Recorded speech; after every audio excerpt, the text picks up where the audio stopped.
কূটনৈতিক কর্তাদের ডেকে পাঠালো ঢাকা ও কলকাতা। কলকাতা আগরতলা সহকারী হাইকমিশনের দুই প্রধানকে ঢাকায় ফিরিয়ে আনা হচ্ছে।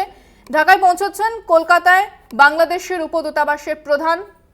বাংলাদেশি সংবাদ মাধ্যম সূত্রে এমনটাই খবর। ডেকে পাঠিয়েছে মোহাম্মদ ইউনূসের অন্তর্বর্তী সরকার। 9 ডিসেম্বর হতে চলেছে ভারত বাংলাদেশের কূটনৈতিক বৈঠক। বৈঠকে দুদেশের বিদেশ সচিবের উপস্থিত থাকার কথা।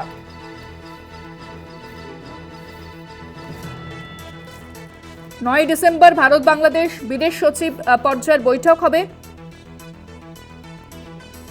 সেখানে মোহাম্মদ ইউনূসের সঙ্গে দেখা করার কথা রয়েছে বিদেশ সচিবের। কূটনৈতিক কর্তাদের ডেকে পাঠালো ঢাকা। কূটনৈতিক কর্তাদের ডেকে পাঠিয়েছে ঢাকা।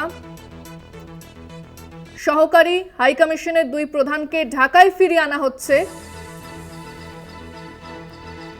কলকাতা ও আগরতলা দুই প্রধানকে ফেরানো হচ্ছে। কলকাতা ও আগরতলার দুই প্রধানকে ফেরানো হচ্ছে। ঢাকায় পৌঁছেছেন কলকাতায় বাংলাদেশের উপদূতাবাসের প্রধান। অন্যদিকে কূটনৈতিক কর্তাদের ডেকে পাঠিয়েছে ঢাকা।